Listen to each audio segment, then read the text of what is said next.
All right, so this is question number 9 right here, and we're dealing with cube roots, okay? Dealing with cube roots, and we talked very extensively about how to eliminate these, or not eliminate these, simplify these, and I'm going to do those first, and then I'm going to go and talk to you about how to simplify the negative, okay? And after we do that, we should be ready to move forward in a lot of things that we're doing, okay? So let's simplify these other ones first. So I'm looking for what factors give me 162, okay? What factors give me 162? And so therefore I know it's even, so 2 times what? 81? Okay, and so now I ask myself, what factors give me 81?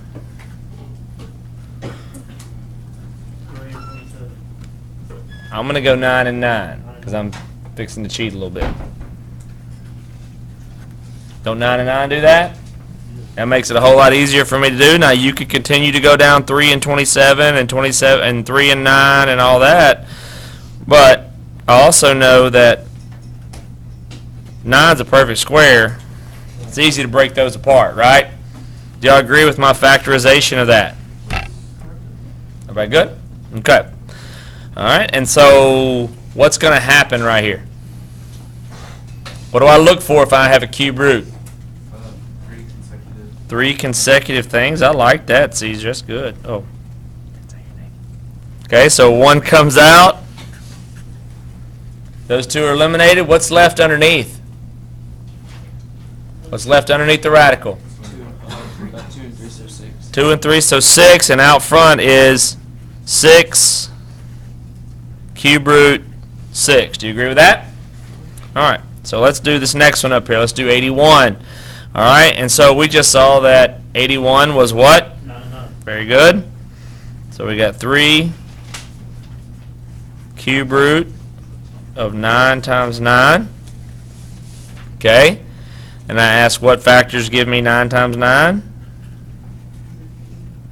3 times 3 times 3 times 3, and that's all prime, right? 3's are prime, and what am I looking for again? The cube root eliminates 3 consecutive things. 1 comes out, the other 2 are eliminated, and what am I left with underneath?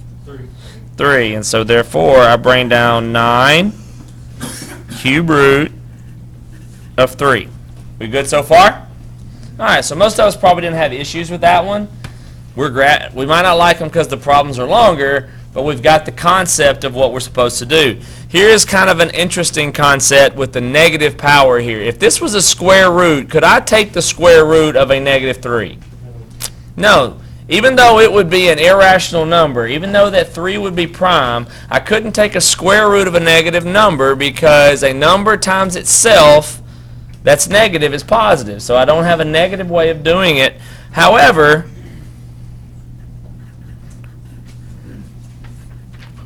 I can go 3 times negative 1 is a way of factoring negative 3, right?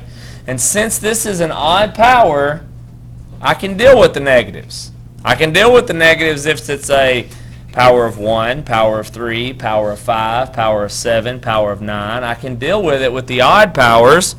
And so therefore I can also write it as the cube root of negative 1 times negative 1 times negative 1. What is negative 1 times negative 1 times negative 1? Negative 1, isn't it?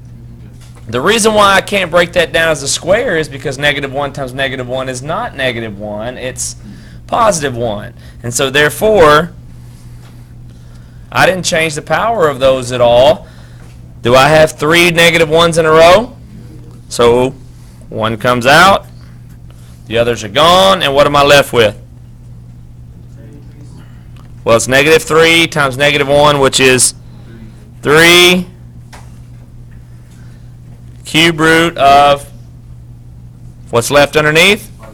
Positive 3, and that sign was adding. And so now that I have them all completely broke down to prime, I need to look for the common terms, right? Or the common radicands. Which one can I add together? I can add these together. And so therefore that's going to be 12 cube root of 3 plus 6 cube root of 6.